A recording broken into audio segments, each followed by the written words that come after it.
I'd like to bring the meeting to order and ask that roll be called. Boudreaux. Here. Feldman. Here. Hall. Here. Holzhauser. Here.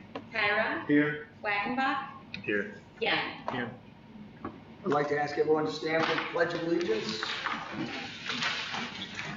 Pledge allegiance to the flag of the United States of America and to the republic for which it stands, one nation, under God, indivisible, with liberty and justice for all.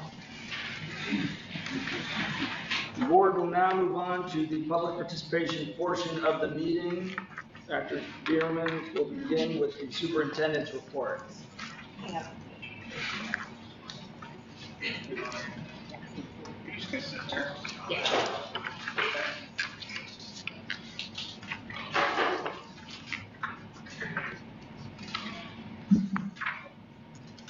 All right, first item, we've had, since the last meeting, 5 FOIA requests, 3 of which are outstanding, and Mr. McKenzie is working on those. 25-26 enrollment. Depends on the day. We have a lot of kids coming and going even still, but we're right at 48-23-ish, somewhere in that range. 48-13, 14-23, 23, give or take, which is up about 50 to 65 kids from last year. So enrollment continues to grow. First thing I want to talk about is traffic flow. Miranda, if you can pull that up, and then just jump into 20 seconds. With the closure of the entrance to the high school on Cedar Hills, go ahead, pause it first. Jump it to 20 and just pause it for a second. Obviously, that caused some concerns about getting in. Credit to Dr. Adrian Drewbury Brandon, our transportation director, our SROs, and Katie for coming up with a plan to address it. So with that, this was taken this morning, by the way, at 8:03, 8:04 to roughly 8:05, 8:06, which is, you've been at prime time. That's obviously a look at Cedar Hills. You can see where the old entrance was. Go ahead and play, Miranda, please. And it'll kind of zip around a little bit here. So there's Cedar Hills entrance.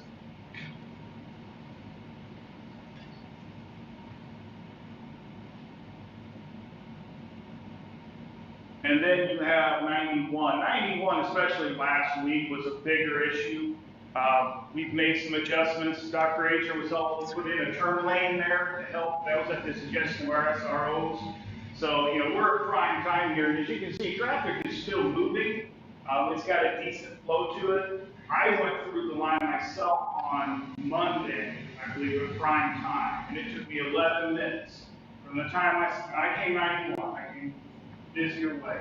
From the time I hit my brakes, which was about, as you can see where they're lined up there, up the softball field, all the way through to DMS and out, where I was turning back out onto 91, 11. So that wasn't too bad. And according to Katie, and I do not want to jinx this, the best start we've had so far with buses getting to school on time.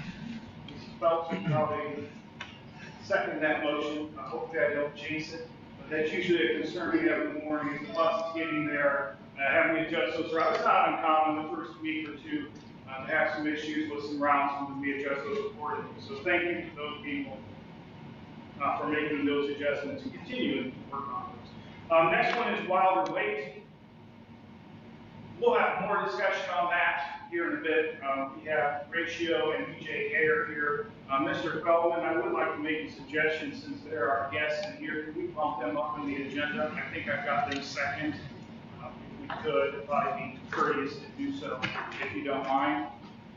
I've got to be here for the whole thing. I don't know. So, Miranda, if you want to pull that one up, it's when you cooperate. Yeah. And then bump it to 15 seconds. So this is a view from the back of Wilder Way. If you haven't been back there, that piece of property is huge. It's bigger than what you realize when you're standing out in front of Mrs. Berg's building, dropping off kids, picking them up. So that is all ours. It goes all the way back. You can't see the undulation of the ground from this view, obviously. It is rolling a little bit, but it's, for the most part, fairly flat. Miranda, jump it up, if you would, to the 2:05, 2 minutes, 5 second mark. And I'm hoping that, I know PJ here was looking into this.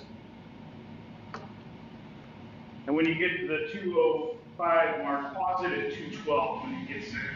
So you see that little road cutting across there? So we're on the left-hand side, you're leaving while they're waiting. Look, that's Allen Road out there. And that little road, I mean, I could drive my truck through that thing now. But man, if we can get access to Allen Road, when we get this project complete, that would alleviate a lot of those concerns with that goofy 5-way stop there by the Last Chance Park Road. So I know that's something they're looking into and will be a consideration moving forward. The last one I want to touch on, update training center. Miranda, if you pull that one up, last one I promise. I think it's easier just to see them than for me to try and talk about them. If you start that one at 23 seconds, you kind of jump that over there. That was taken again this morning as well, and that's our current construction site. As you can see, you can get a little bit, go ahead and keep playing, of a footprint of what the building's going to look like. It's not obviously complete, but it's a pretty good idea.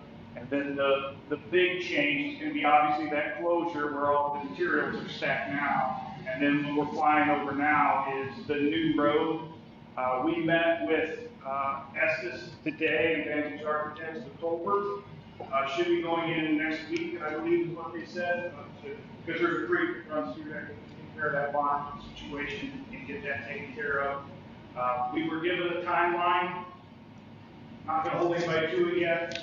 Our original state estimate we've been telling people is, first semester. It will be sooner than that. Hopefully quite a bit sooner. I've been saying optimistically mid-October. It may be sooner than that. I'm not going to make that promise. So thank you for the patience on those. As far as, I'm sorry, one Yeah. question. That date is for the new entrance driveway to be. To open that road back up. Okay. Yeah. So anyway, that's just kind of a view of you can shut it down, Brand. Thank you. Just wanted to share some of that. I did attend the Peoria, the safety day that we host. Sometimes we host it here. It was hosted at the new ROE office. So I went to that. It's Peoria County Schools. All the first responders are there. Just some information that came out of that. First of all, let's start with some good news. The good news is that active shootings are down, way down, from 61 in 2021 to 24 last year. So still not great, but better than what it was. Just some data on those. Most occurred in June or September, which I thought was kind of unique, especially since we're not in school in June, but other schools obviously are. And then there was no specific day of the week that was more prominent than another for these unfortunate events to happen.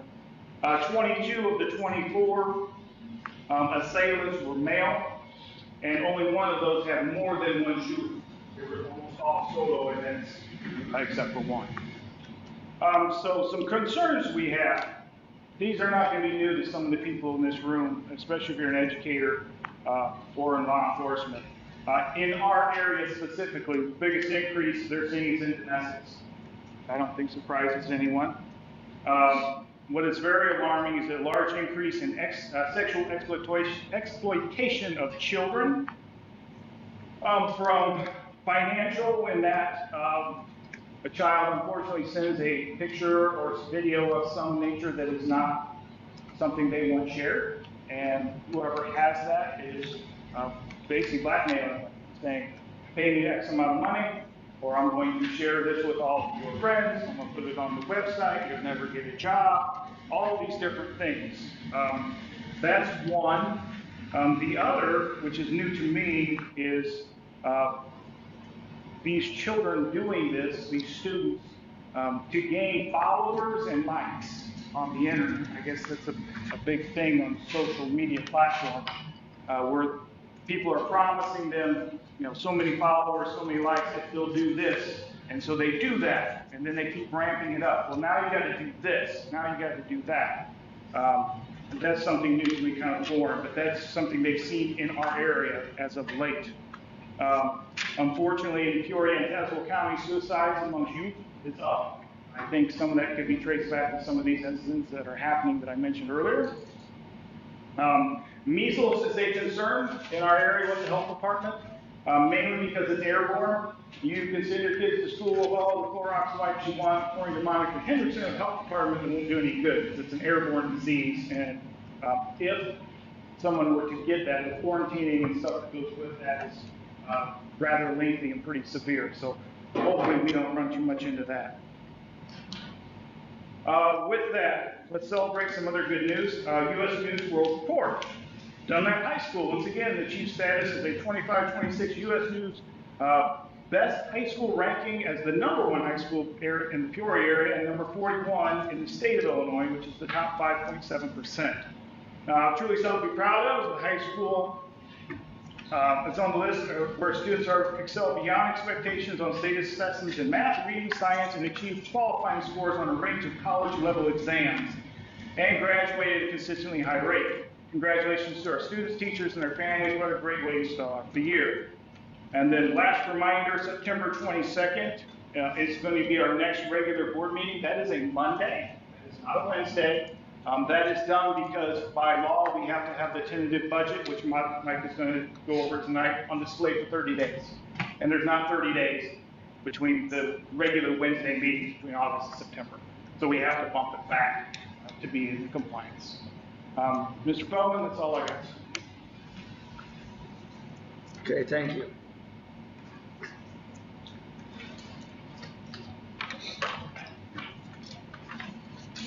Still thinking on that date change. That September 22nd is my birthday. I don't have to think on that. May 21st was my birthday, and we had a board meeting, so you get to celebrate the same way I did. But I've got the gavel here. At this time, we'll move on to public comments. Is there anyone who wishes to address the board? If so, please raise your hand. Okay, I see three people. Did each of you already write your name in the form? Okay. Ladies first.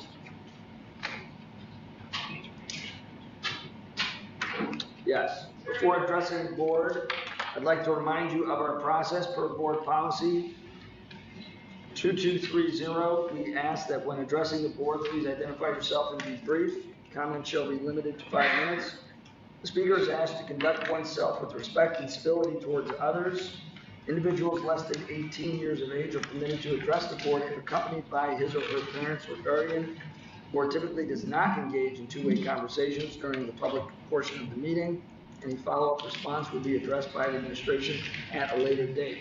Be respectful of others, protect confidentiality. Complaints against individual students, staff members, or board members, either named or unnamed, shall not be orally presented to the Board of Education. Such complaints should be put in writing, signed by the person or persons making the charges, and delivered to the Board of Education Secretary. At this time, I'd like to ask anyone who wishes to address the board to come forward, sign the sheet, then each speaker come to the podium.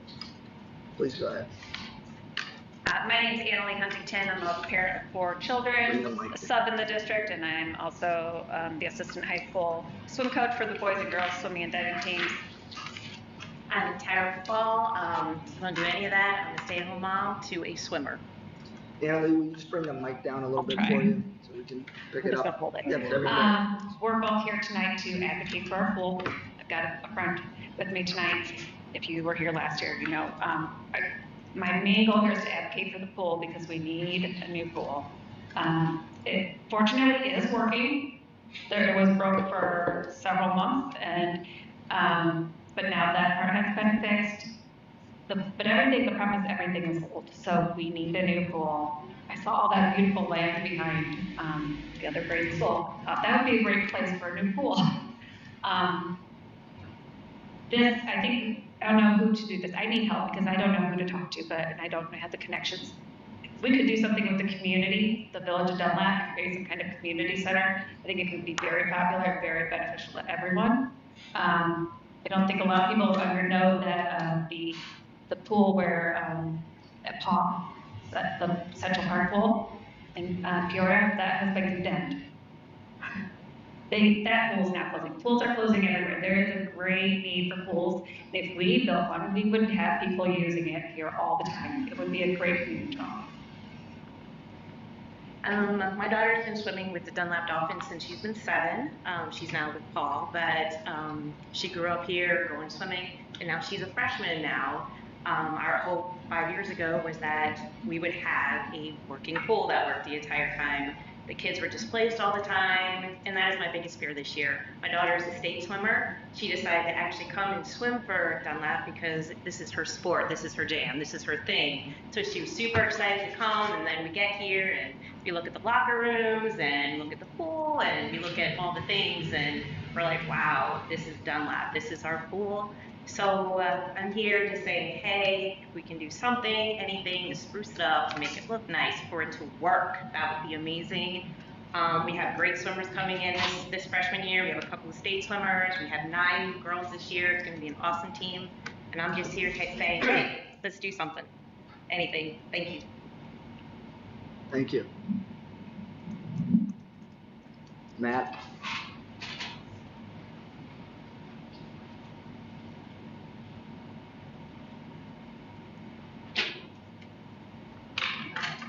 Okay, my name is Matt Marquette. I'm a parent in this district. I lived here over 7 years, and we have 6 children in the district.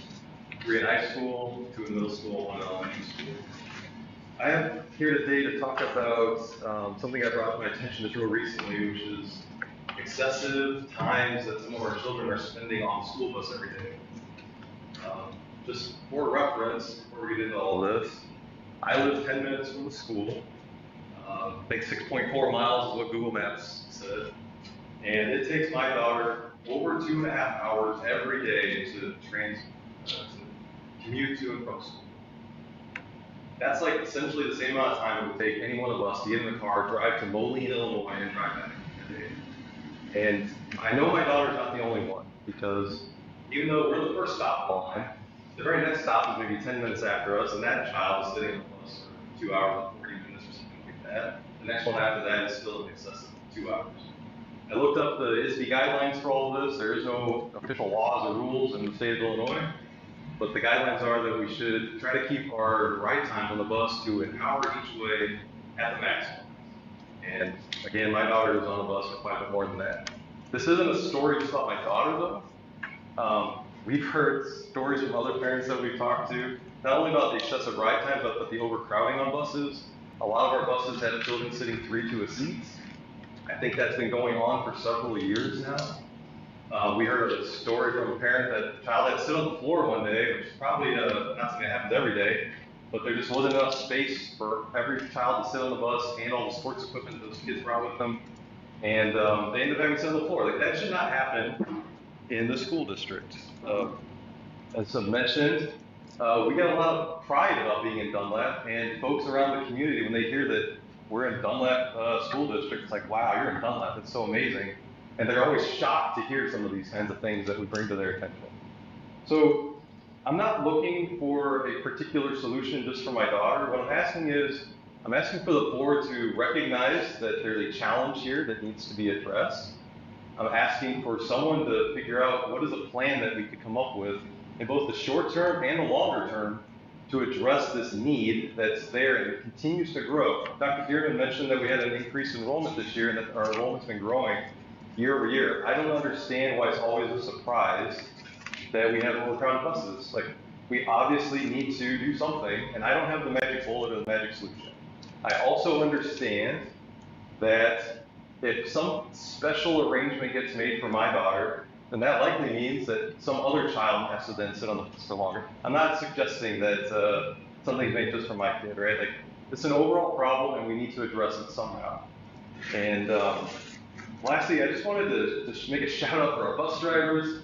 For any of you that have a child riding the bus, you know those are our unsung heroes. They show up punctually with a smile on their face. They're the first person within the school system that our kids see every day. They're the last ones they see when they get off the bus at night. what are we doing to recognize these folks? Like we do not plenty, but we do some things to recognize other folks within the district. What are we doing to recognize bus drivers? They're unsung heroes. And one last thing, just really quick. One of the solutions that I was given when I brought up this concern to the transportation department was, well, sir, how about you just take your child to school if it's such an issue? I'm here to say that that is not a solution for every family. Some families have 2 working parents with flexible schedules, or you just one parent that works, the other one can take the child to school. Some families have 2 parents that work with not flexible schedules, and they can't do that.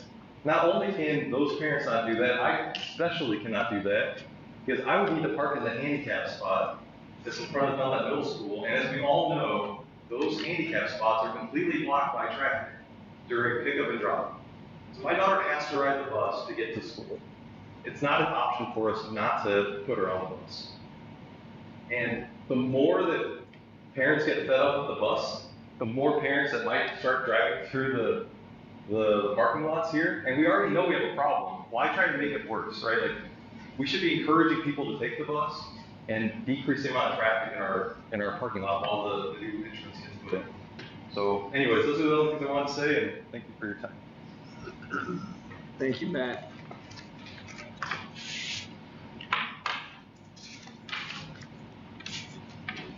Is there anyone else?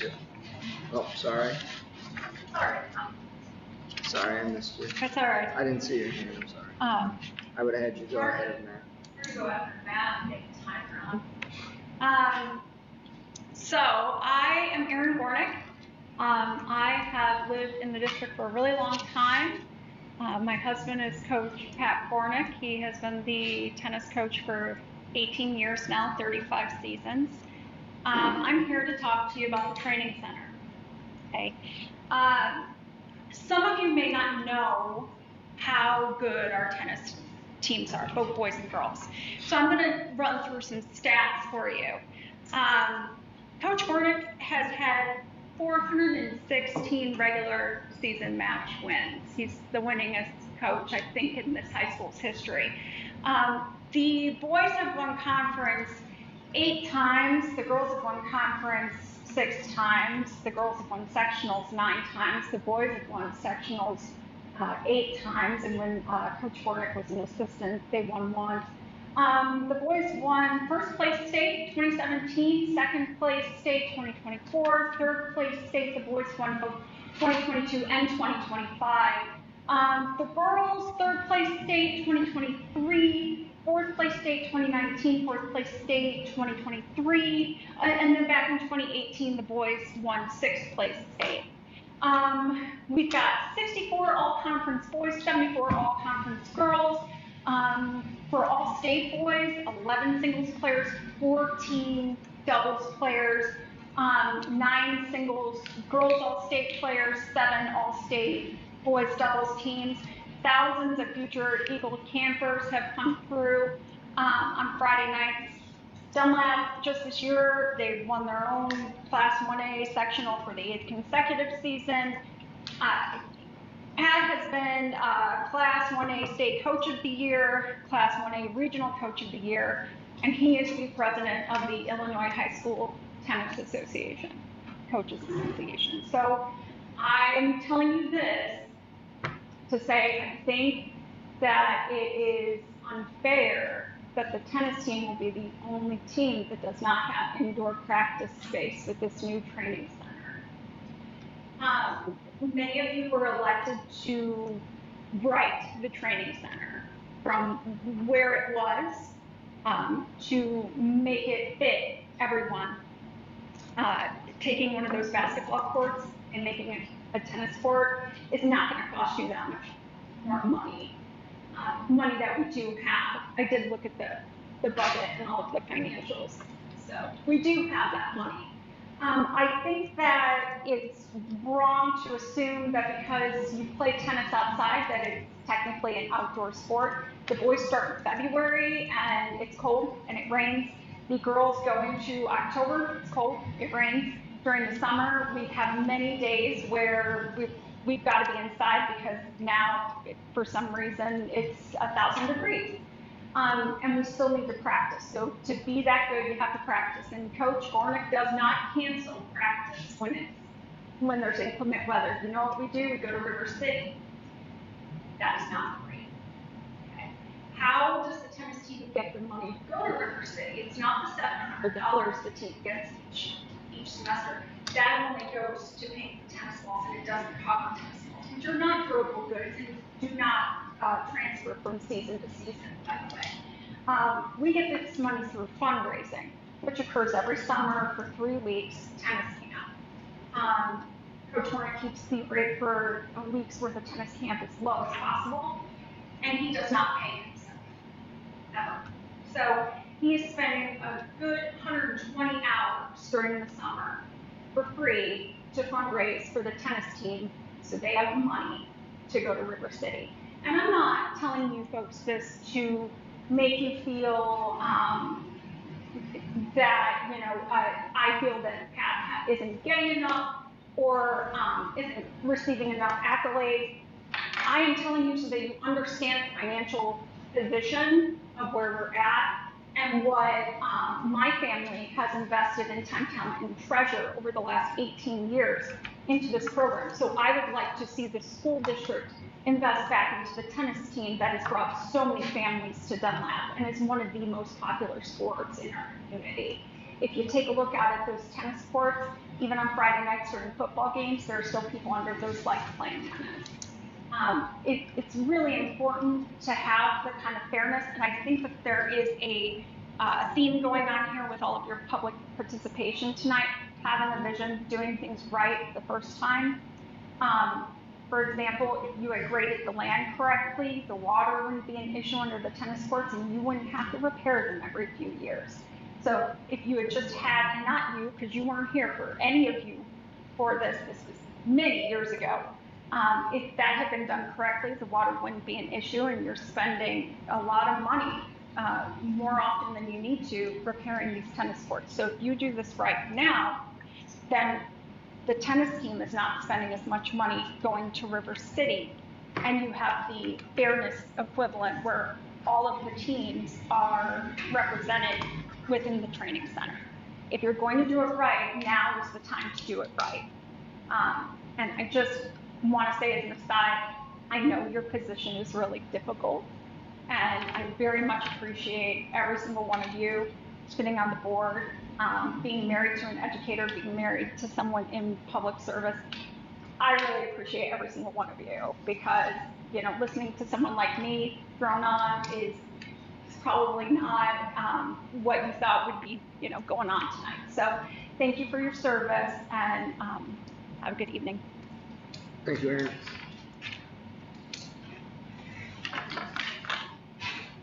Anyone else? This concludes the public participation portion of the meeting. The board will now move on to information discussion items. Where did you want to throw those guys in? Just to put them in C. Okay. The school activity accounts reports have been included in the board packet. Are there any questions? Information regarding the semi-annual review of closed session minutes have been included in the board packet. Are there any questions or discussion? Hang on, Mike. Mike, we're skipping you, buddy. Mike, we're skipping you. Oh, we're skipping me. Sorry, bud. Well, we're gonna come back to you though, so don't go too far. Next, Dr. Dearman will give an update regarding, is that what we're doing? Yep. Regarding the fund funding for Wildwood Way Grade School.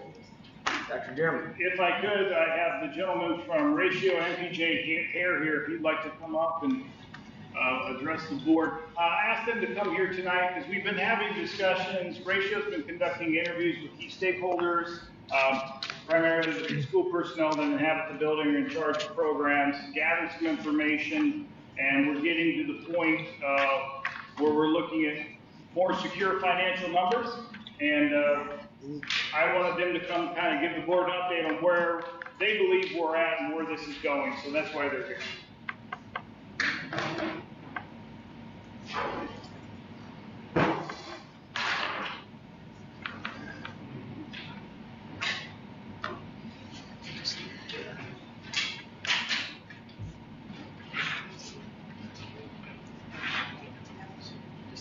And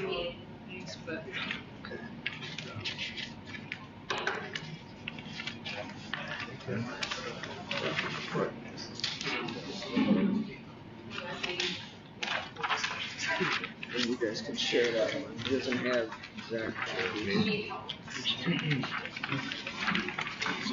Just one pair. They've got one. We've got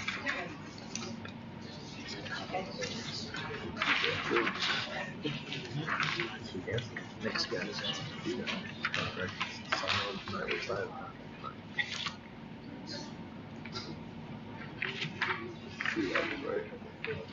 We'll just go with the handouts then, put it on the screen.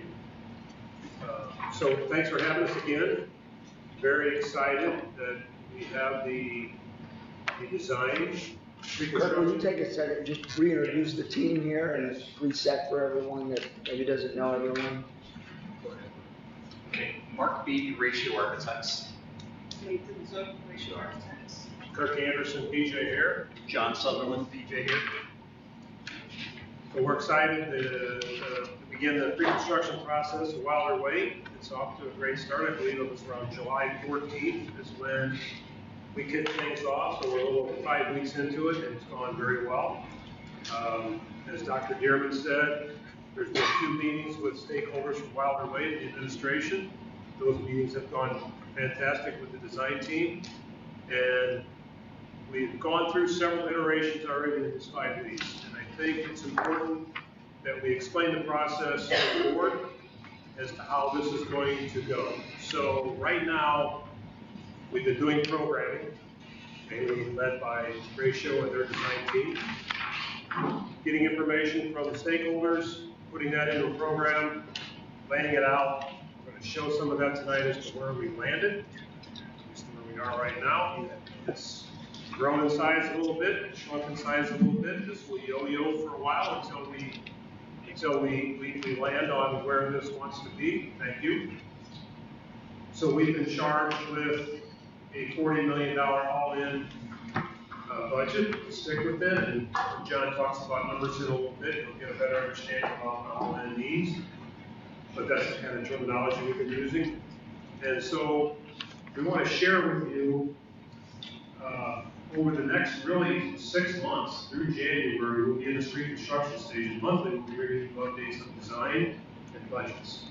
It's important that we explain to you each time the decisions that we need from the board in order to keep this process on schedule. And we will do that, and we'll have a little homework for you tonight already to discuss here the different options. So with that, again, feel free, as we always have, jump in anytime with a question, interrupt us, whatever you need, we're here for you. But we'll start with a look at where we are on design, then we'll move to where we are with budgets, and along with a couple other options that we'd like to throw in at the board for you to make a decision on to see where you really want to land. But the idea, obviously, is to meet the program of a 700 student school, and we land on what that wants to be square footage wise. We think we've got everything in there that we need other than a few things. We'll have some discussions about the site plan as well. So,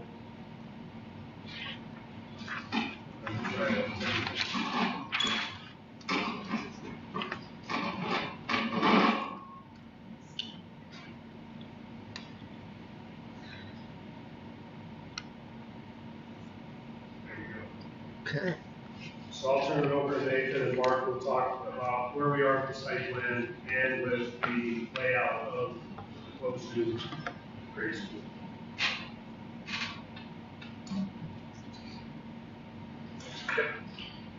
Okay, so we're going to walk you through the current concept site plan. Dr. Dearman showed us the aerial view that showed all that grass area behind the current waterway. So you kind of orient yourself a little bit, see the existing building there, the parking behind them. Where the building is sitting, there's really on that grassy knoll there that Dr. Dearman showed us earlier. So you can see coming in from the north existing building, there's an existing drive-through that would be extended back to have a car rider drop off the line. You can see that shown. If you kind of use the cursor a little bit, to point that out for you. So that current driveway extended back to the current building. You can kind of see what's proposed there, the new elementary school kind of sitting back there to the west of the current. There's an option. We're also showing a dash line to the south.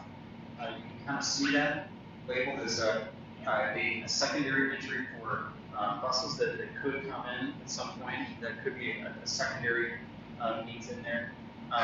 You can see as we look into the site plan, the parking area, there's separated bus drop off from the car ride for safety and security of the students, where the students would all be brought to a single point of entry. The front door where the cursor is right now, that would be the main entry for the new building, where both students would come together, the car riders and the bus drivers would come to the single entry point, thinking about increased visibility and supervision and security from that single point of entry. You can also see the building's laid out way where the play fields, the playground is all separate at the very back of the building. So we've got the vehicular access all on one side, the play area on the back for safety and security of the students. There's a drop off or a food service and a delivery entry to the south of the building where Nate's got the cursor now. So food service and trash pickup, etc., would be handled on the south portion, also where the bus entry is, to again keep that separate from the car riders and allow the streamlined flow of activity there. The building is laid out in a very kind of a simple way where you can see where the entry was there at the front. As again, the plan, you'll see that a lot of those large group specials and the shared spaces, gym, cafeteria, meeting center, they're all right near the front of the building. So you really kind of maximize access from the parking for the visitor use of the building after hours and weekends. And then there's two horizontal wings that come out. Those are the academic wings. Think about position those in a way where they're again toward the play area and situated in a way where they can actually be isolated. So when the building is used after hours or weekends, those academic wings can be isolated.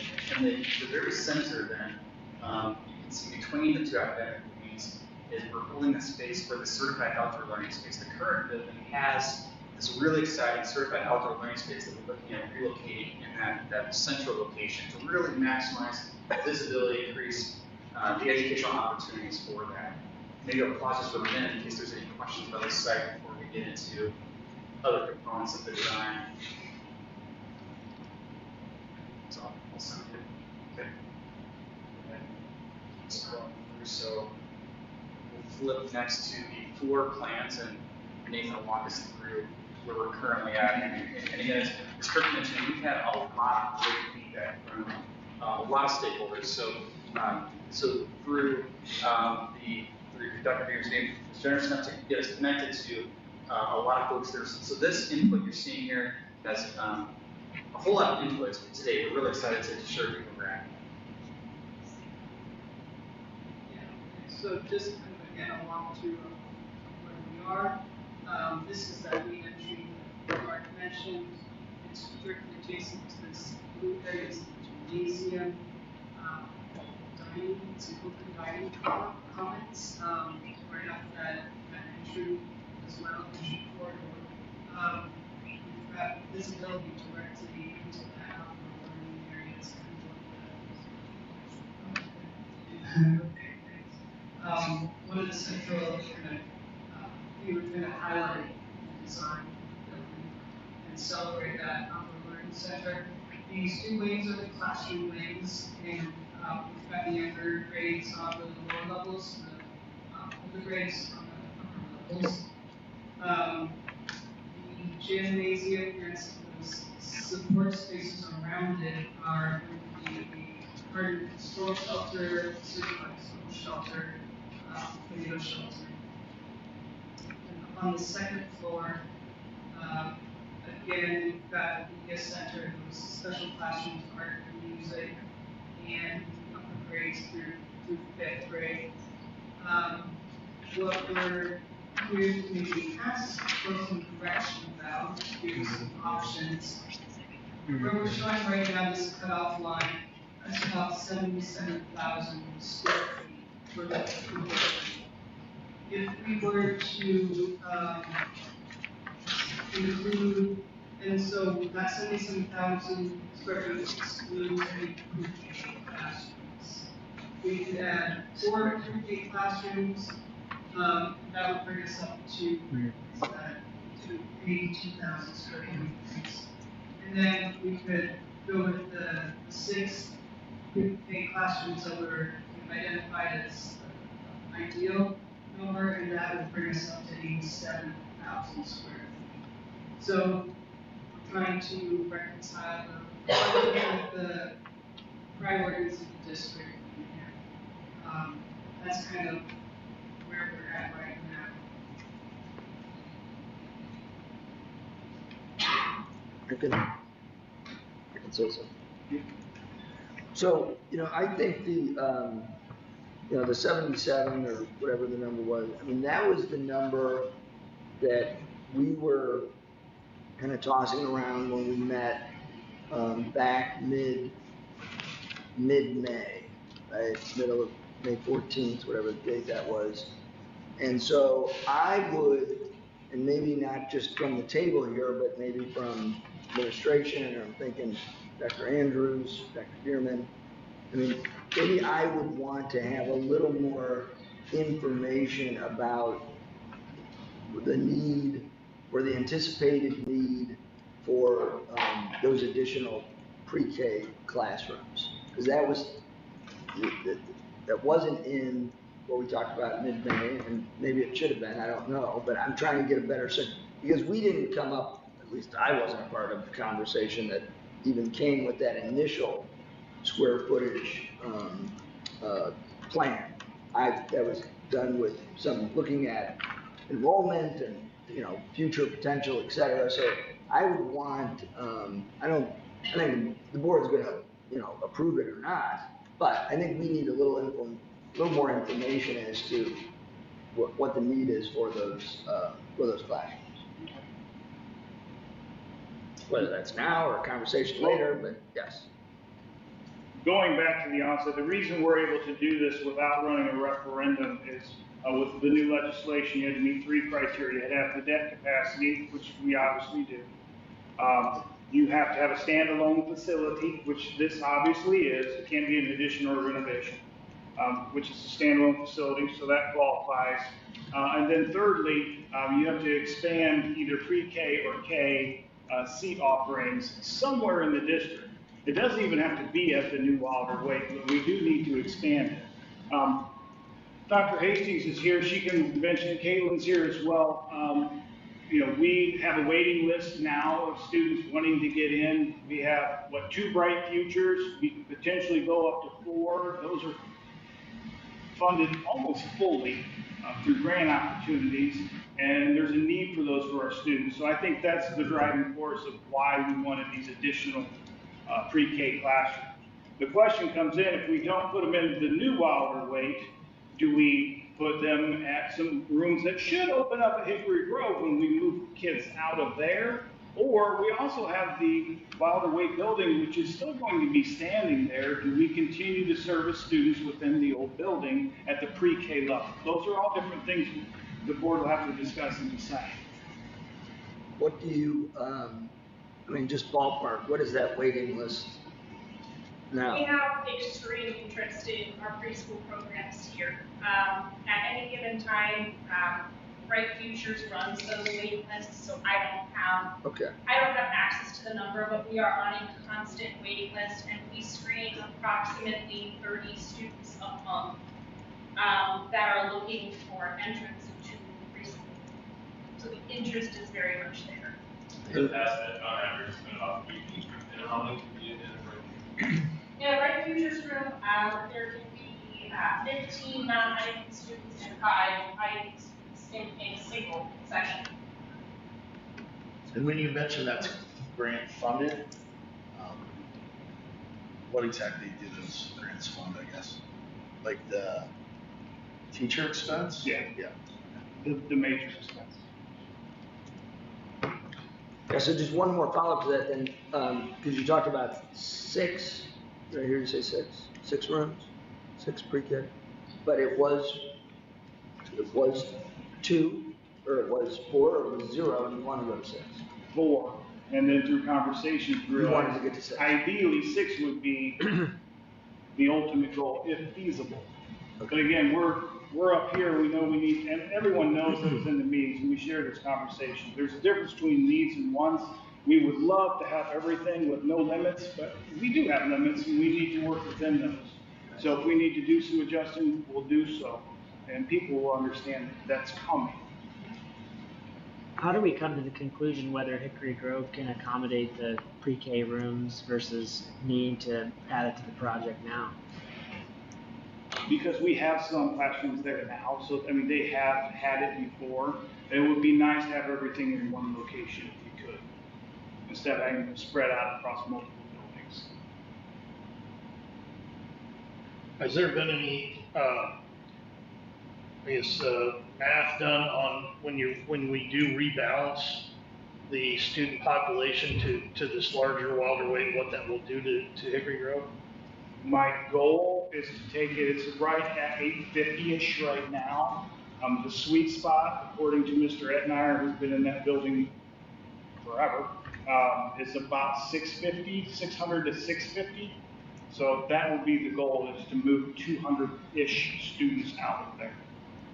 I have no idea what that looks like, where it's going to come from. We're not to that point yet.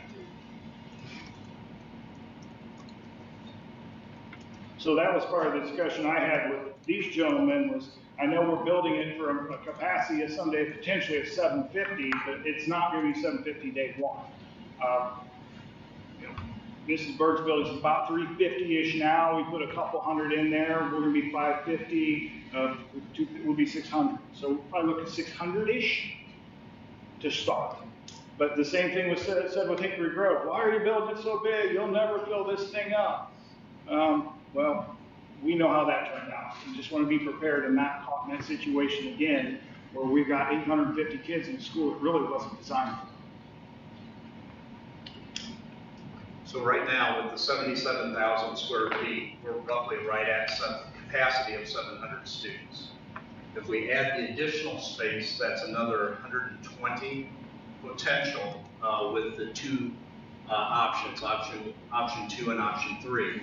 We are also designing into the south wing that could potentially be expanded in the future and give you 4 more classrooms that would even up the capacity at another 100. So that you're not going to get stuck in the future if you need a building that is expandable because of enrollment. You'll have that option, and that's how it's being designed right now. So they've been very attentive, pardon my interruption, very attentive to what's our issue at Hickory Grove. You've been there. The lunchroom, it's a cattle chute, and it's landlocked. We can't really make it any bigger without doing some major reconstruction, which we looked at before going this route, and it was extremely expensive. So this lunchroom is going to be designed so that if we have to, go into some overflow type areas similar to what we're doing at the high school now, we could do that if the district really, really booms in the next 20 years. So looking at that diagram, that expansion potential is the bottom left of that diagram, the southwest, I guess, of the property? You really need the south wing for Either one. The second site we're working on would really be designed that you could accommodate. Okay. Yeah, I see the dotted line diagrams up top for option 2 and option 3. Yes. Okay. But anything above and beyond could be extended on each of those wings. Correct. Potentially. Yeah, that's correct. You could do 4 classrooms on the south wing before you get into a code issue where the stairwell's at. Okay. Gentlemen, can you update the board? I've asked this question every time we've met, so you've heard it multiple times. The importance that was stressed to me when we started this endeavor of public participation and community input. You've done a great job, and I know we're early in the process, so I'm not saying I'm not upset. Can the board, when is that going to happen so that those people have their voices heard? We're looking forward to that as well. We really feel like there's some decisions here that we'd like to kind of get resolved in terms of the preschool before we get into that kind of community engagement. But we're looking forward to that. But then if we can get through this base decision, go to the community, have a sort of an open forum, kind of explain where we are, call it a kind of an open town hall where we can present the concept. And we've even already done a lot of surveying with students, with teachers, with staff. I think we'll share in the interview that we do a lot of audience smartphone surveying, doing some of that as well, just to kind of gauge, from the community, what are the elements from current Wild Way? We hear a lot about the community impact there is so strong, and we feel like we really want to see that be part of the story for the new building. So bringing that community element into the final design is what we'd love to do. So we're looking forward to that as well. I think the timing is probably soon after we can sort of resolve the question of preschool within the design. With the current design, can you maybe share with the board what your per square foot cost is right now, fit and finish everything in, kind of? Yeah, so right now we have, for option one, which is roughly 77,000 square foot, our total project budget is around 40 million. We're at 40.1 right now. That's a construction cost of 36.3 million.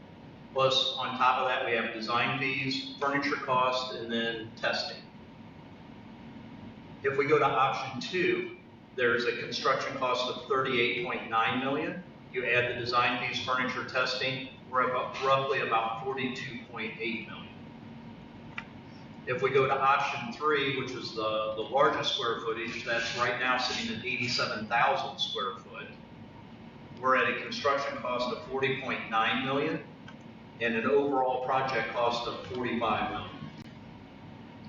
We've also looked at other options that we don't currently have included in the project. The south entry road that we talked about, that's for potential bus traffic and maybe a new entrance exit to get to Alta Road.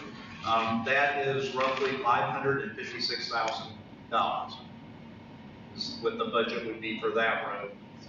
We've been asked to look at sustainability items such as geothermal and solar. We're in the very early stages of looking through that, but right now to add geothermal to the project is about 1.9 million. Now there are incentives for these that we just haven't got the information back yet. There's also the life cycle costs that we're looking at, and then what that payback to the district would be. Right now on the geothermal, it looks somewhere between 8 years to 11 years. So we're trying to get all that information to give to the district to see if that's something that it's a higher upfront cost, but may be beneficial down the road. So we're looking at that now. And the same thing with solar. We're looking at this building to be completely electric. So right now we're waiting on Ameren to get back with us of what the incentives are for initial construction costs. We don't have those finalized yet, but we're looking probably about 1.3 million additional to put solar arrays up on the education wings. So we're in the process of looking through all that. We just haven't had enough time with the design to get there with the utility companies yet. So quick math, $540 a square foot. Does it sound about right? That's all in too. All in, yeah. With furniture, contingency, site work, everything. Yeah, there's quite a bit of site work on this project that's above and beyond what you would normally see on a project. We've got a large swale that comes through here for stormwater runoff from the subdivision that's adjacent.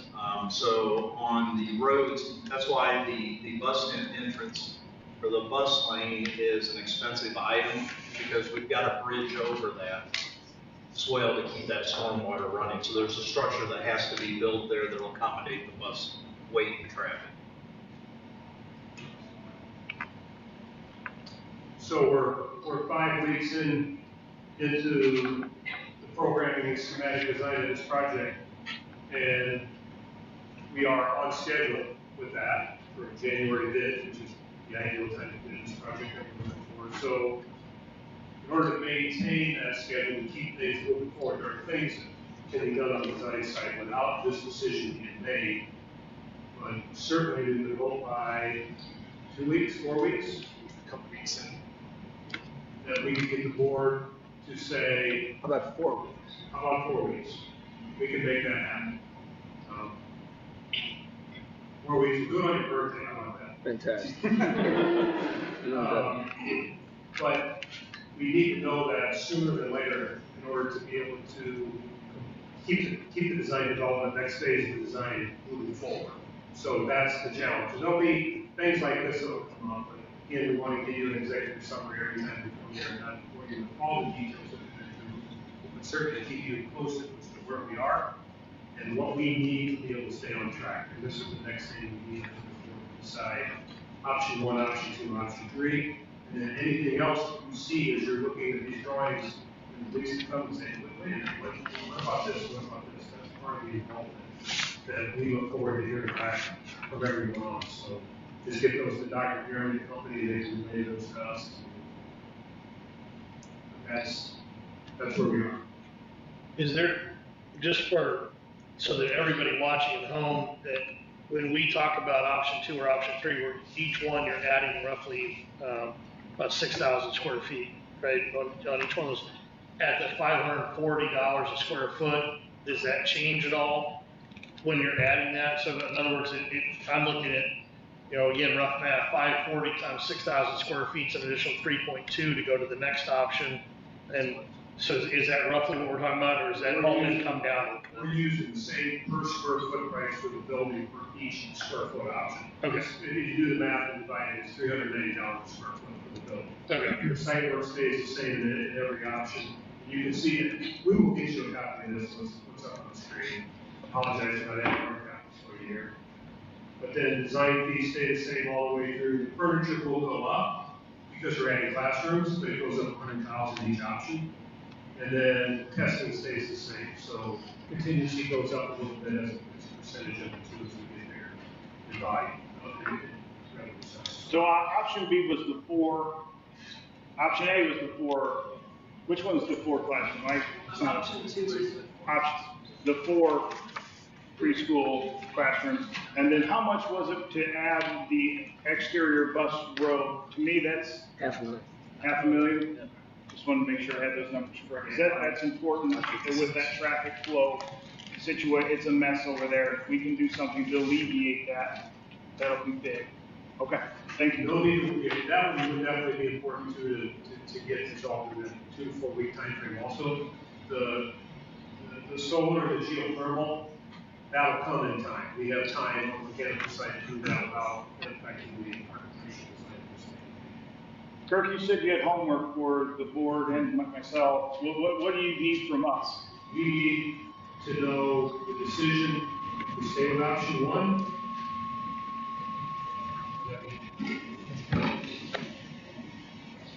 if we stay with option 1, the 77,000 square foot version, or we go to add the 4 classrooms or add the 6 classrooms. Okay. That's the decision. That's the homework we need from you to make that decision so that we can stay on track. All right, any other questions for these guys while they're here? I just gonna have a question. You got all electric heat. Is that beat the forced air heat, or why'd you go that way? It's all electric instead of gas. That's what I mean. Yeah. And you chose that for cost up front, or what was the purpose? No, it's just not having to run the gas line to the building for that. The electric is going to be as efficient with the units that we're providing. And then if we can do the solar as well, that's going to help offset any other costs. Okay. And that's kind of still, that's kind of still in discussion with the geothermal and solar. There's no interest in it, then we can go back next year and make that knowledge determine what's the most cost-effective system. I just don't know what determined that. So. If we're looking at geothermal, it would be all. No, I wouldn't look at that. I wouldn't look at that. You have my opinion. Our plan is we will give you at the next board meeting, we'll give you a formal schematic design submission that'll have a summary, it'll have all these drawings, it'll have a breakdown, detailed breakdown of all the costs, so that you'll have that at each one of our design submissions. as we go through this. So we'll get this budget update to you in the morning, so that you can get distributed to the board. Yes, sir. All right, thanks, guys. Thank you. Thanks for moving this up. Yep, no problem. Thanks for coming. Okay, next. Next, Mr. McKenzie will present information on the FY '26 tentative budget.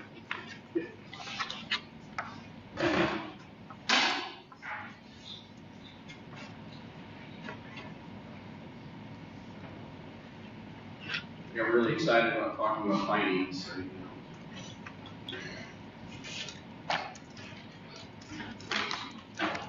Yes, very.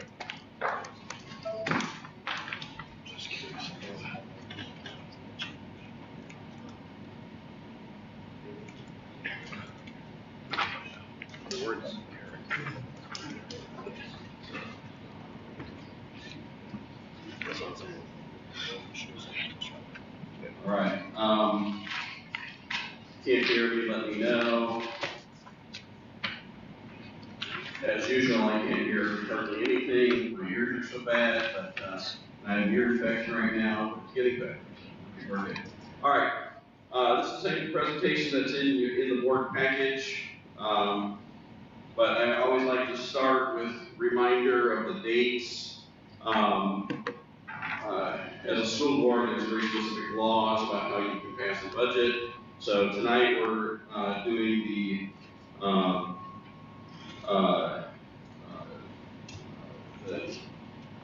the presentation of the public meeting, or the tentative budget, I mean.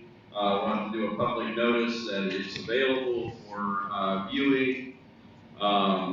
We will put everything on our website tomorrow, and we will have a copy in the office if anybody wants to come see it. I always lay it on the front counter. I don't recall in all my years of doing this anybody ever coming into the office and looking, but it is on the internet, so or will be tomorrow. And then on September 22nd, we will have to do a public hearing, and we will do the formal adoption of the final budget. I don't expect a huge amount of changes between now and then. There'll probably be some little refinements as we do it. And then, as part of this legal requirement, I'm required to state what I'm expecting the total revenues and the total expenditures.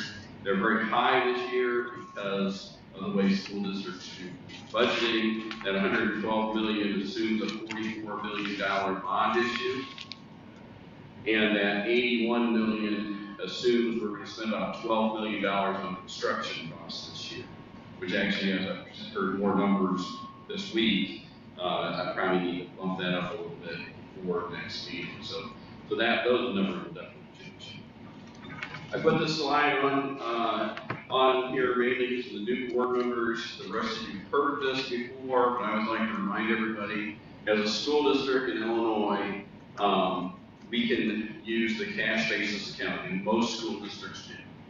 I'm an accountant, so I'd rather use accrual accounting, but I don't have staff enough to do full accrual accounting. So we use cash basis accounting.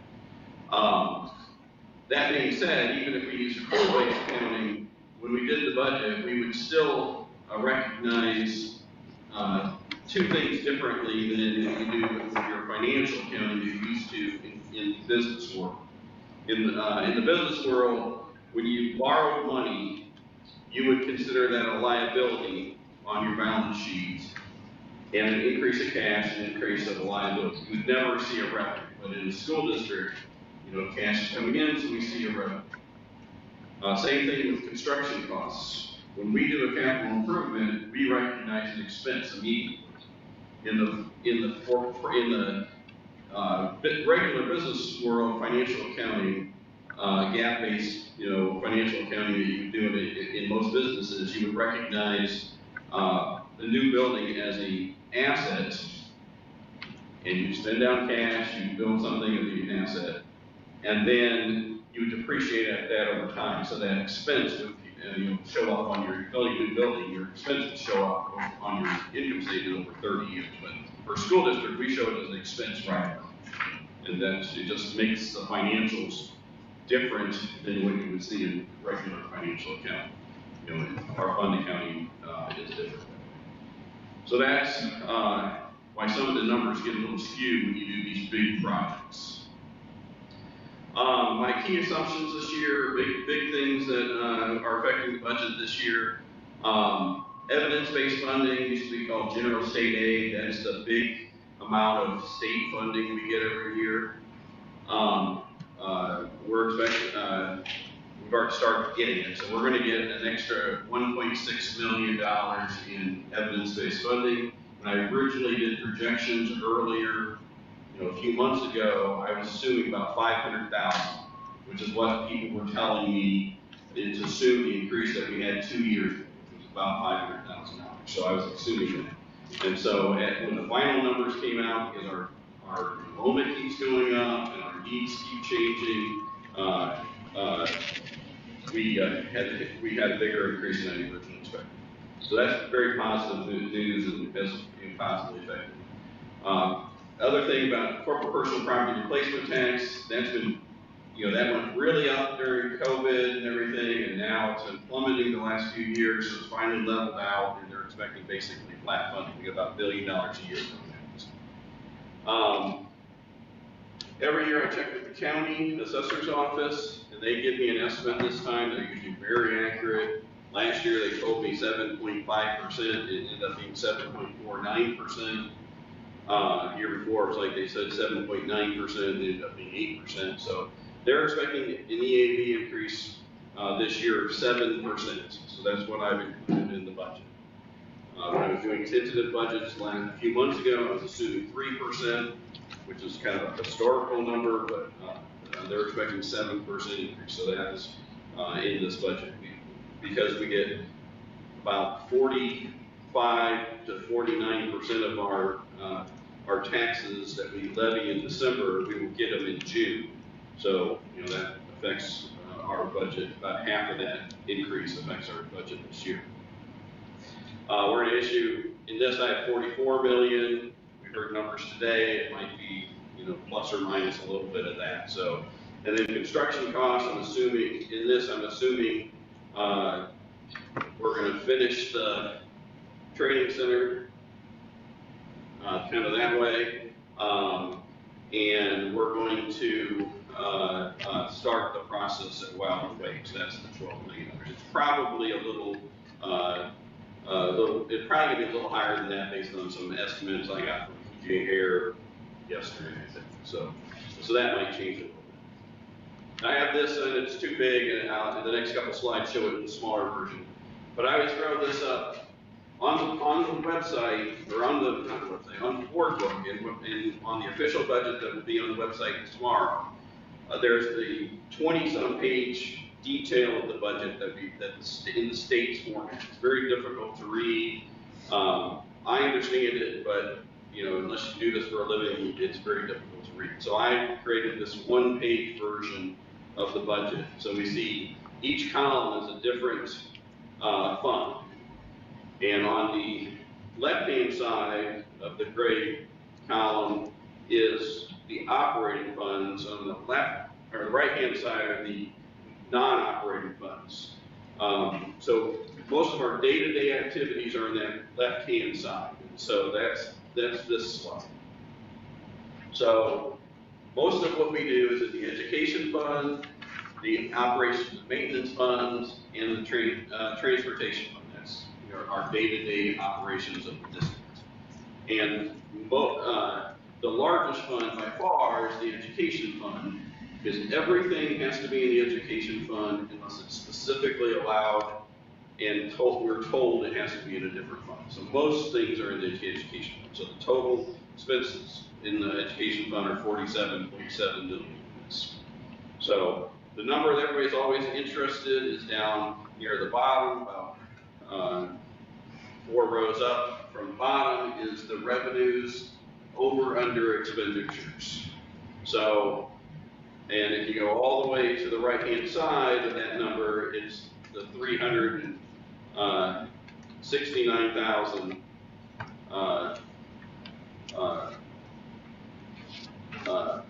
$369,000 in this version of the budget. I meant to change that a little bit I've made some tweaks even since I did this. Yeah, it's 320. So now it's more like 320. But regardless, it's in that 300,000 to 400,000 is what we're talking about losing across all the operating funds.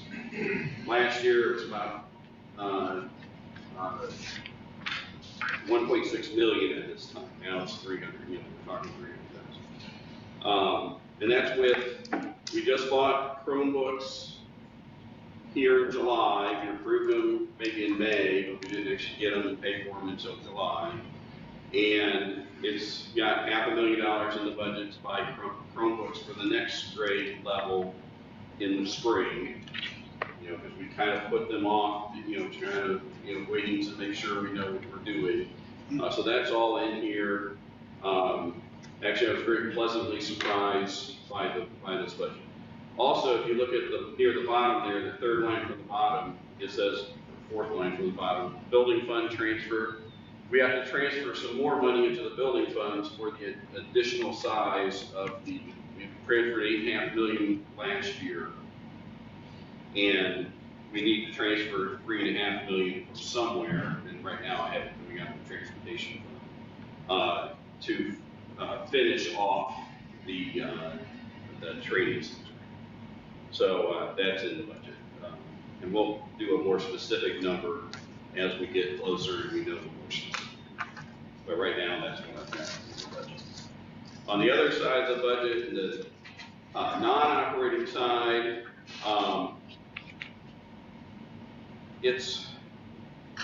I don't like to say don't worry about it to some extent, but to some extent, the money that's in those funds can only be used on very specific things. So, like debt service, we issue bonds. The county issues, levies our taxes for us, or collects our taxes for us. If we were to go out of business, the county would continue to do that and pay our bonds. I mean, it's kind of so. We get property taxes into that fund, and we can only spend it on existing bonds. I'm saying so. There's always a little bit of timing difference. Sometimes there's a little profit in that, and sometimes there's a little loss. It's just a timing difference. The IRS Social Security Fund. For the last 2 years, we have not levied in that fund. So this year, I have us levying in that fund again. Because we did that specifically because our IMRF fund was so overfunded. So we did not levy at all, and instead paid for some other things. And now this year, we have to start levying portion again. We'll still take a loss in that because we only have the June portion of the levy in there. And going forward, we'll get that back to basically trying to break even every year. Capital projects in that fund is the issue of bonds up top, 44 million, interest and some other things in that fund, and then down lower, the $12 million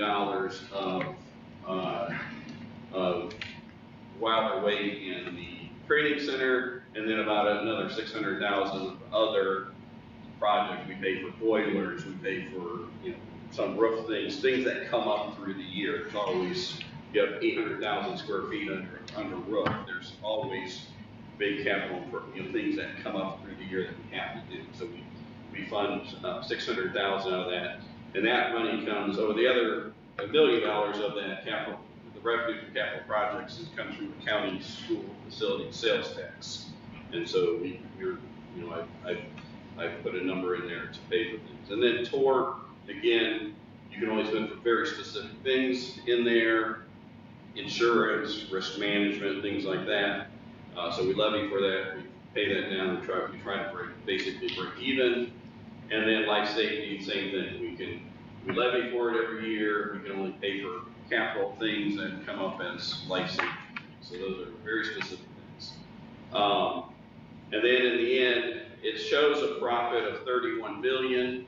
That's where I say it's very misleading, because it's all cash basis accounting. If you take out that, it does. So the next step obviously is, like I said, we're going to have the budget posted tomorrow and available in the office tomorrow. And then September 27th, we will do the public hearing and the board approval of the final budget. That's all I have for you. All right, thanks, Mike. Questions for Mike? I have a question. Teresa? And I apologize, I didn't get to this sooner.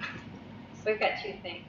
If you go back to the first slide with all the numbers. Which one? Ed fund, does that say 46,049 for revenue? Is that what that says? I can't see it from here. We have two things in the board packet. That is 300,000 greater than one other one for revenues there, which you have a $669,000 deficit potentially. Do you know what that is? I can show you these sheets. This is one sheet that was in the board packet right there in the top. You have the numbers off. There's a $300,000 difference there. Which one is?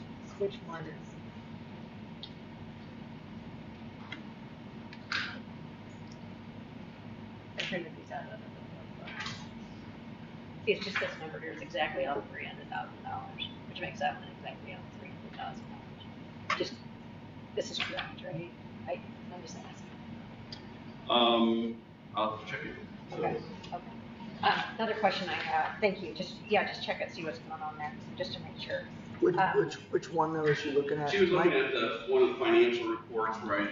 I threw in the tentative budget into that as well, and something I didn't copy over properly, obviously. I'm not sure what I just need copied to over understand what that is. Because I copied, right? I created that using the budget, so I mean somehow I understand. I get there's a lot of numbers there, Mike. Yeah. Just a few, okay? Yeah. Help me understand the transportation, why we're taking $3.5 million out. Do we have enough buses? What's going on that we're taking $3.5 out? Are we just good on the fund balance? Why are we taking out of transportation? Because we have a fund balance, basically. We don't have to take it out of that budget, that fund. We could take it out of the education fund. We obviously could take $900,000 out of the working cash fund if we wanted to. But we've been running a slight surplus in that budget every year for the last several years. And so,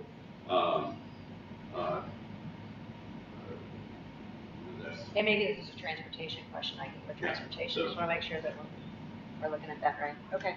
That's just where it seemed most logical to me. We could always make that decision somewhere else.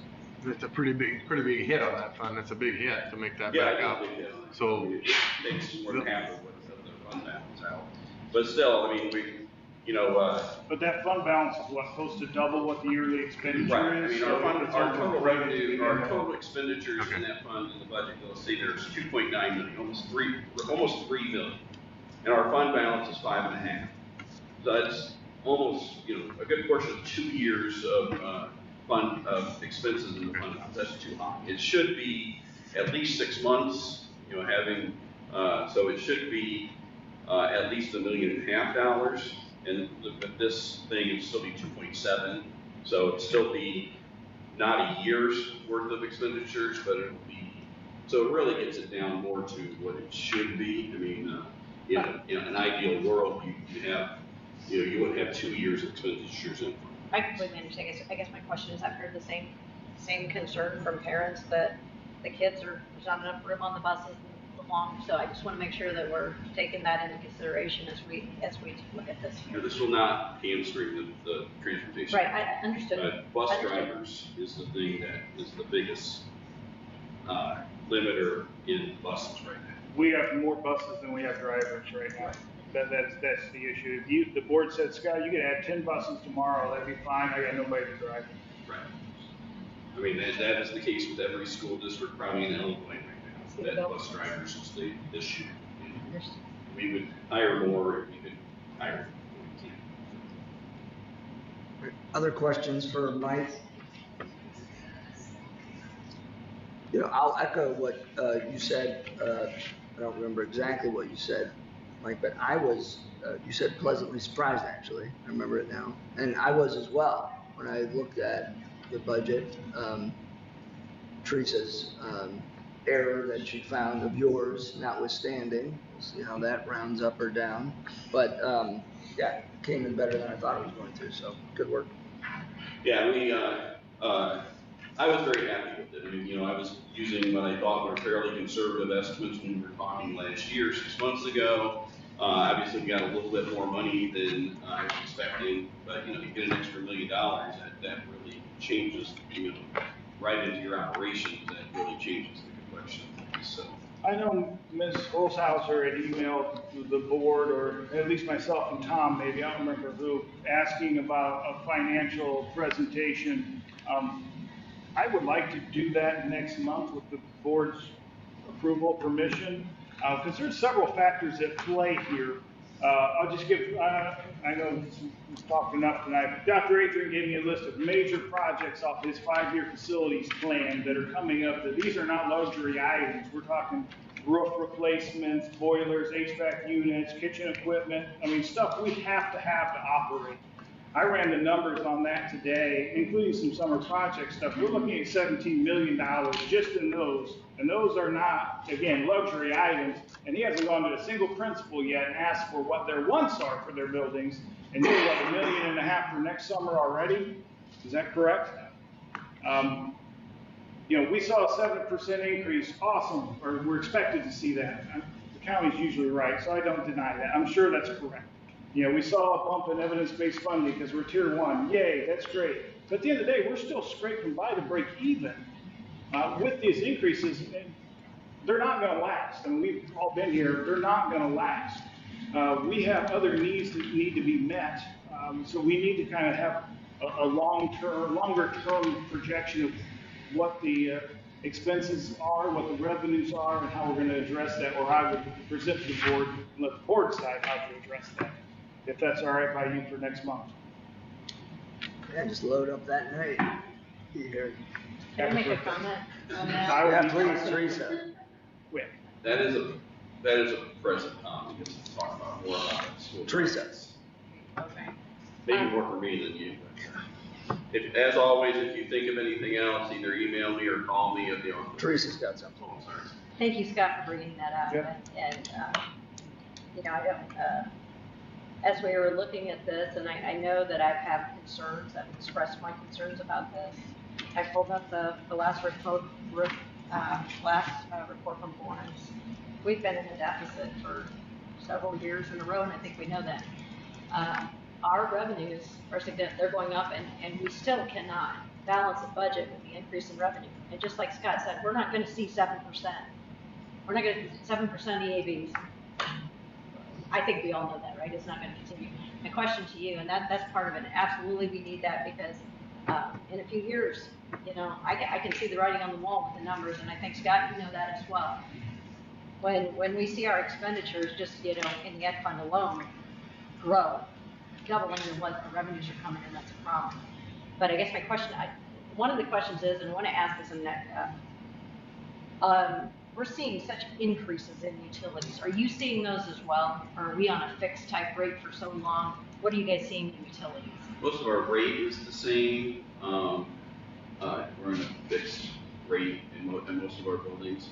What you're seeing is an increase in supply, or in supply, but in transportation. Mm-hmm. And so, yeah, we're seeing those also. How big of a jump did you see? So I have a hefty increase in the budget for assuming that. But also,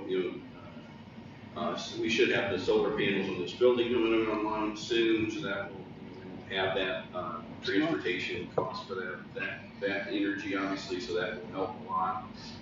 But yeah, I have a hefty increase in this budget for utilities because everybody's seeing it. So. Oh, exactly. Is there a way that we can sharpen our pencils and get this balanced budget for this upcoming year? Well, we'll continue to do that through the entire year. As we know more things, and we always have. Mike won't say this, but you've heard me say it at the table before. He overestimates expenditures, underestimates revenue, because we run into it every year that he's been here. And come May and June, the budget's always better than what Mike presented because he's covering his rear end. He is doing that here. As an example, salaries in this budget is 5.6% higher than we paid last year. And we're not really planning on adding a bunch of new people, it's just mainly raises. We're giving existing employees 4 to 5% raises. Well, that's not 5.6, so there's probably a little bit of fluff in there, because not fluff, but uncertainty, because we don't know how much subs we're going to have. Are we going to have a big flu season or something? Subs get real, become a lot more expensive.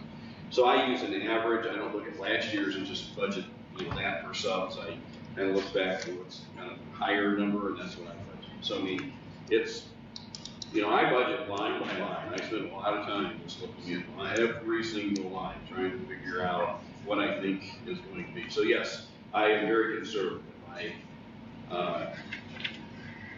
If I know a specific number on revenues, that's what I'm putting in here. But on other numbers like interest and things like that, I'm estimating probably a little low.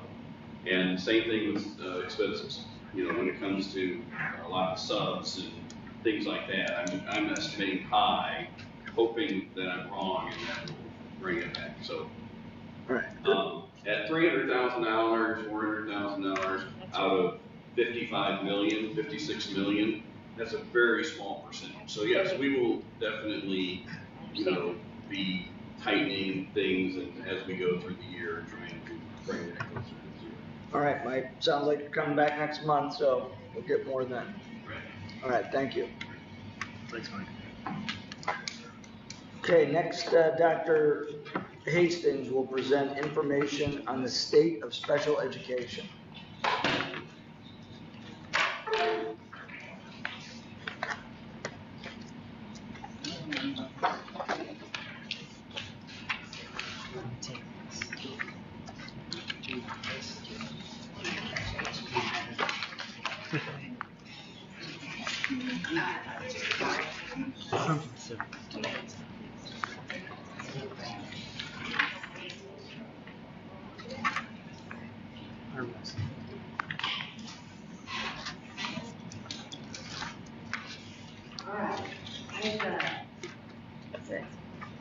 It's not. Matt, turn it down.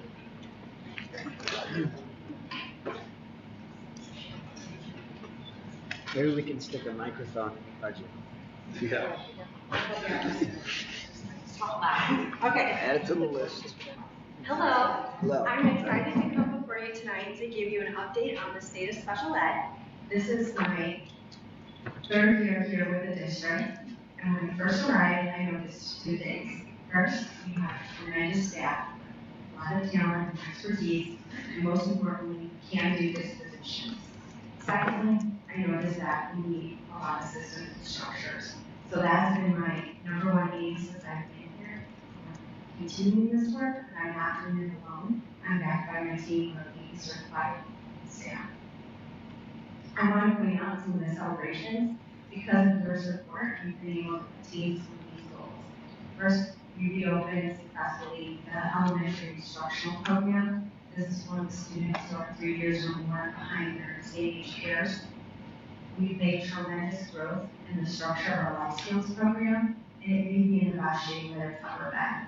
There are a lot of research-based practices and materials now embedded within this program. We've also launched our first ever special classroom for students with the most significant cases of autism. We have excellent staff retention. If you look at these photos, find the 2 golden stars. Those were the only 2 positions out of 8 that turned over this year. The people that have the arrows pointing to them, those are 3 new positions that you granted us last year. Unfortunately, we were not able to fulfill our life skills position with a certified teacher, so we have a retiree helping us out for now. The other 2 ladies that don't have a star or arrow, these are positions that went unfilled all of last year. So, due to a depletion of qualified speech and language pathologists. So, Hannah and Peyton are our newest therapists, and we're just elated to have them because this allowed us to walk out of some very expensive speech to theater contracts. Last year, we had our first ever professional development series for our teaching assistants, and it was attended on a regular basis by about 60 of them between both grade centers. And I would say about this group that they really have a desire to learn more about their position in special education so that they can be the best that they can. We continue to work on our ESY practices. I think we run a really great program. Those are my site managers, Jeff and Megan, and then some of our precious students on the right. This year, we defined our last school year, we defined our mission, which is working together to empower and include diverse learners. We've also created a vision.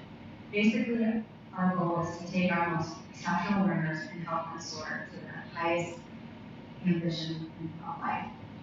Our assistant technology coordinator, Melissa, created this AT guide. It is tied to the practices of the Office of Special Education and the Individuals with Disabilities Education Act. Basically, this guide is an outline for us of what service is related to AT practices in this district. It's describing our AT processes and explaining how we will implement and monitor AT. AT is a legal consideration in the IEP process. The teams are to be considering every single student's needs in regards to assistive technology. I have a core group of people that help me with laying down these systems and structures and making decisions around these really important things. I call them the Foundry. This is the collaboration of our psychologists, social workers, behavior consultants, and our assistive technology coordinator. This is so important because our sites and social workers are the gatekeepers of eligibility, so the lenses that they are looking through on the different topics that we're working on are so important. And the greatest product that we have made as a result of our collaboration is this program guide, which I've given everybody a copy of. The program guide does a very nice job of outlining all of the different academic and emotional settings that we have within our school district. The guide outlines what the considerations for referrals are, what the program offers, and the benefits of being part of the program. And lastly, we have created a strategic plan. We have one in the district, there's one for curriculum and instruction, and now we have the first ever plan for the special ed. So some of these goals are already in progress. Like I shared with you that AT guide was Melissa's primary goal. She's the leader of this goal. Now this year, she'll work on rolling out these systems to our teams so that they can get acclimated to how we're going to further advance assistive technology for our students.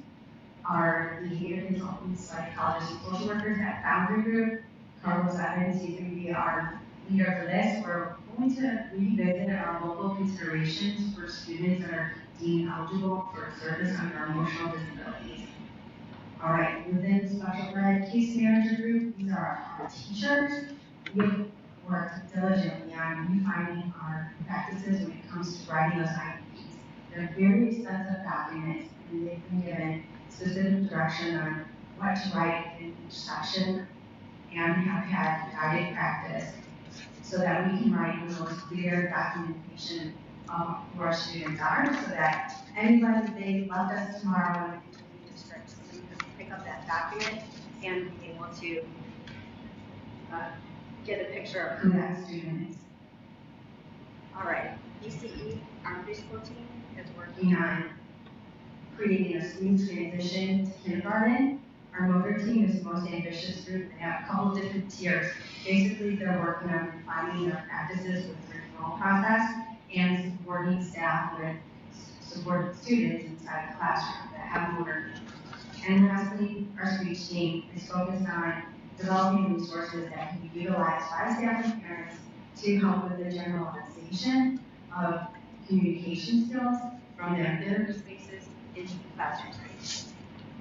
So I asked my team on Institute Day, what will we achieve in the next 9 months?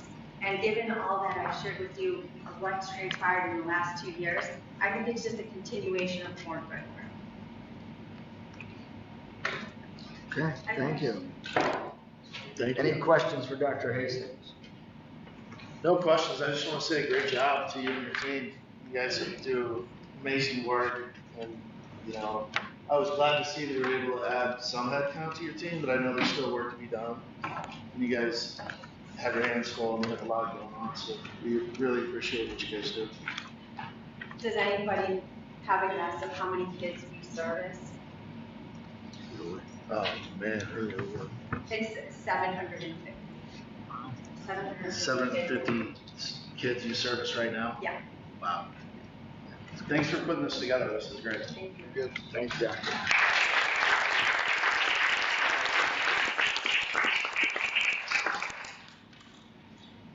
Okay, the 2025, 2026 transportation contracts have been included in the board packet. Are there any questions?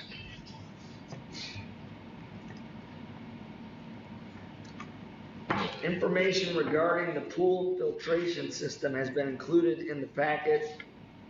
Not sure if there's any questions, but I'd like to ask Dr. Adrian or Dr. Chairman to say a few things. You want to see some pictures of it? We've got some pictures there. Well, to be honest with you, I'm not sure I know exactly what we're talking about. Pictures just threw this together, so don't compare my presentation to Dr. Start with your celebrations.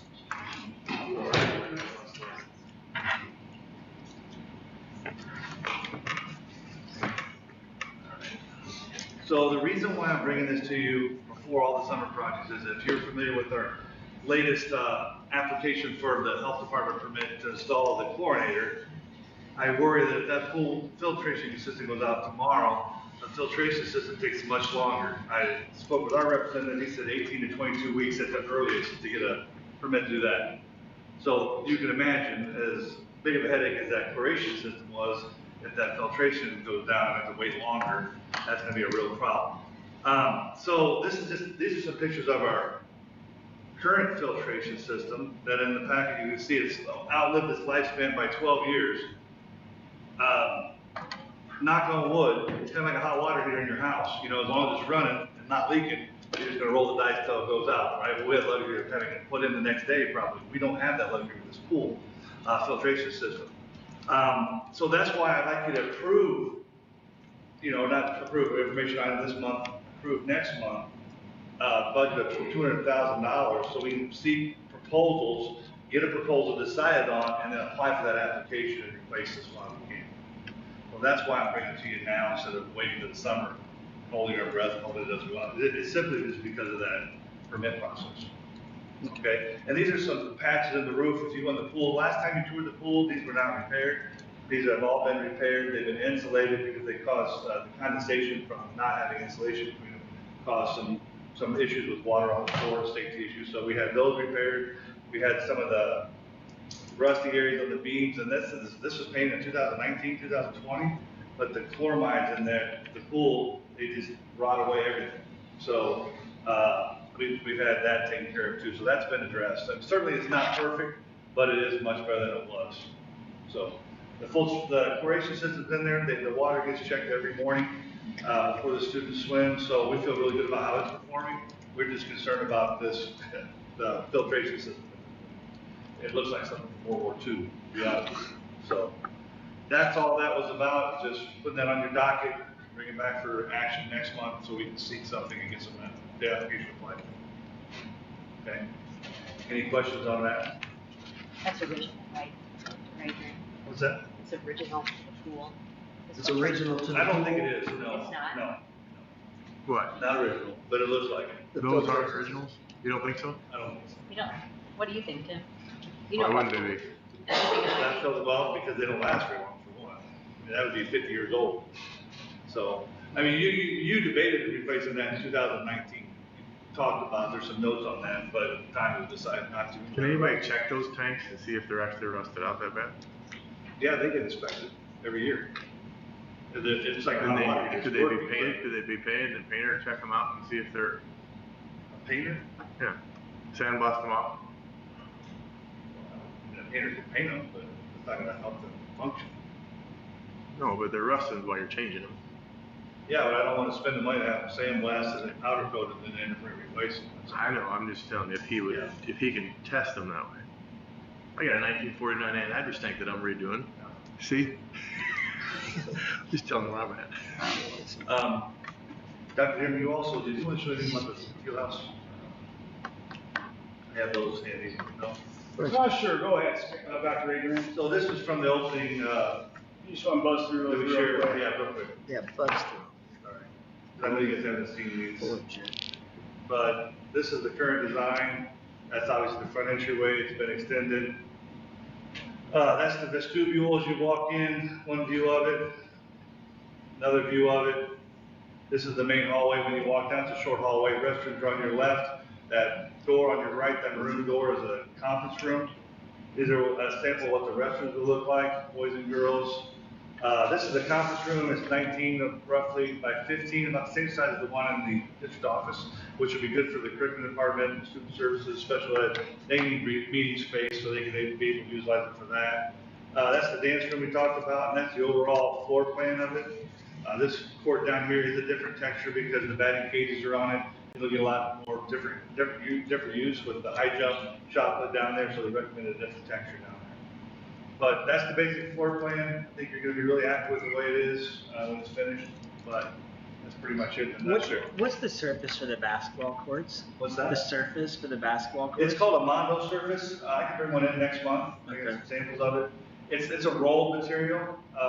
It's kind of the industry leader in those type of multi-purpose floors. Yeah. Not hardwood, obviously, right. But something that we can do a lot of activities on. I mean, to the point of the tennis conversation, just out of curiosity, I mean, those type of surfaces are lacking some quality for tennis. Yeah, they're fairly thick. I'm not sure if there's a barrier between the concrete in there or not, but these guys have installed this floor before, and I do know that when we compared to Mondo was one to go with as far as, it seemed to be like most people were happy with that product. Yeah, just thinking of it from like multi-sport option kind of thing, but okay. Yeah, that's a good question. So you could drop nets or something, or have movable nets or something. I mean, don't they make like movable tennis nets and? Yeah, it's durable, but I'll bring them in so you guys can sample so you can feel like, I was pretty impressed with that, how durable they seem. Yeah. And then that's obviously what the new entryway looks like. And this black area is a turn lane that we're gonna have to add to allow our traffic to flow out of that appropriately. Because if you were to stop here and wait for somebody, they're all going straight, they would never be able to get to the right. And we have to have them access. Just that simple turn lane we put in off of, onto the Leisure Hall helped immensely. So if we can get a real turn lane in here, that's really gonna help us. Okay, great. Any other questions? Thank you, Dr. Adrian. The 2025-2026 non-certified starting wages, information regarding that has been included in the board packet. Are there any questions, discussion? Okay, information regarding the out-of-state and overnight culinary trip for DHS students has been included in the board packet. Are there any questions or discussion? Okay. This concludes the information discussion items segment of the meeting. The board will now move on to the consent agenda. Are there any questions or discussions regarding items on the consent agenda? Could I have a motion to approve the consent agenda? I move to approve the consent agenda. Teresa, is there a second? A second. Thank you, Andrew. Any discussion? Roll call vote. Boudreaux. Feldman. Aye. Paul. Aye. Holzhauser. Tyra. Aye. Wagenbach. Aye. Young. Aye. Okay, the board will now move on to the action items, the bill list, treasurer's report, district investment report, and bank statements are included in the board packet. Could I have a motion to approve payment of bills? I'll move to approve payment of bills in the amount of $6,009,024.49 as presented. Thank you. Nick, is there a second? I'll second. Thank you, Youssef. Any discussion? Roll call vote. Feldman. Aye. Paul. Aye. Holzhauser. Aye. Tyra. Aye. Wagenbach. Aye. Yem, Aye. Boudreaux. Aye. Okay, motion carries. Information regarding the destruction of closed session audio has been included in the board packet. Could I have a motion to approve the destruction of the closed session audio? I move to approve the destruction of the closed session audio as presented. Thank you, Andrew. Is there a second? Second. Thank you, Tim. Any discussion? Okay, roll call vote. Paul, Aye. Olshauser, Tyra, Aye. Wagenbach, Aye. Yem, Aye. Boudreaux, Aye. Feldman. Aye. Information regarding the contract for the architectural services has been included in the board packet. Could I have a motion to approve the contract? This is for Waterway. Yeah. Okay. Can I have a motion to approve that contract? And this is towards Waterway. I'll move to approve the contract as presented. Thank you, Nick. Is there a second? Second. Thank you, Tim. Any discussion on this? I'll just make one comment, I guess. So it did, I know there was a lot of back and forth for a while. This was a protracted, but in the end, we were comfortable and there's nothing that the board or the public needs to know. It was what we thought it was going to be and it all worked out in the end. Correct. This was negotiated by Kerry Keifel with Hodges and Luisi, who is an expert in these matters and negotiates them on a daily basis. Great. Any other discussion? Roll call vote. Olshauser, Aye. Tyra, Aye. Wagenbach, Aye. Yem, Aye. Boudreaux, Aye. Feldman, Aye. Paul. Aye. Information regarding the FY26 tentative budget has been presented this evening and has been included in the board packet. Could I have a motion to approve the FY26 tentative budget? I move to approve the FY26 tentative budget as presented. So Andrew, is there a second? Second. Thank you, Nick. Any discussion? Okay, roll call vote. Tyra, Aye. Wagenbach, Aye. Yem, Aye. Boudreaux, Aye. Feldman, Aye.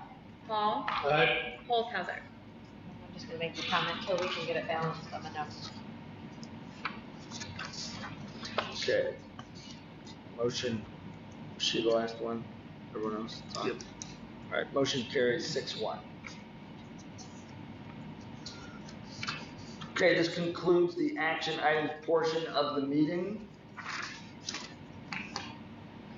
Is there a motion to adjourn to closed session? I move to adjourn to closed session. I know, wait, you have one of these?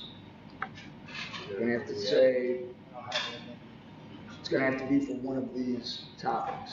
You have a specific one that you want to be? Yeah. All right, I like the engagement though, you said. We changed this around a couple months ago, so I know it's confusing. Does anyone have anything regarding A through G, employment, disciplinary minutes, collective bargaining, negotiating matters, security, real property, or litigation? Okay.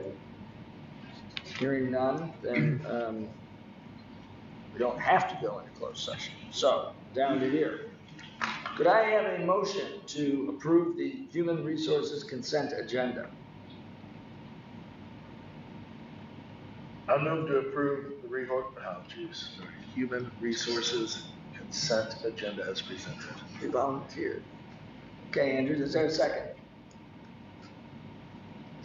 All right, Yusef, second. Any discussion? Roll call vote. Boudreaux, Feldman, Aye. Paul, Aye. Olshauser, Tyra, Aye. Wagenbach, Aye. Yem. Aye. Is there a motion to adjourn?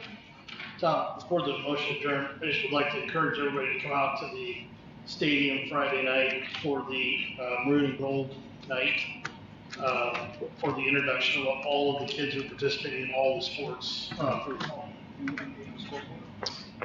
between these, and yeah, update on the scoreboard, that new video board is supposed to be installed between weeks 2 and 4 of the football season. And did you say what time that starts tomorrow?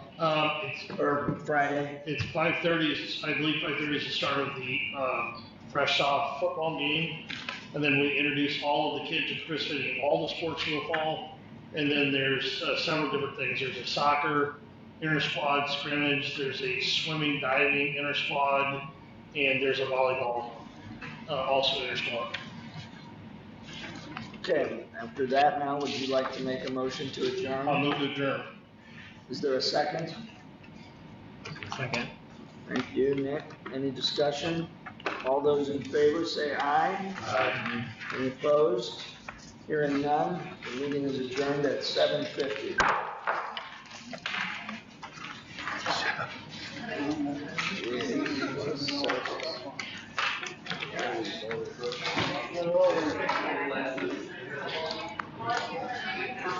I'm not taking it to say that I'm willing to volunteer any of my time if you have questions about my as it relates to the new building. I feel like there's no session for pre-K. So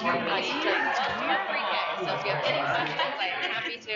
Honestly, I see any board members' questions, but it is practice. I know you told them administrators. I couldn't hear what Matt said as far as the waiting list, but I think it's around 75. It might be right now.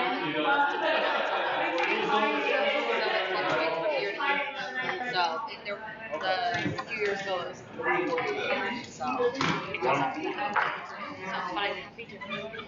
my notes or anything if you have questions. Appreciate that. Yeah.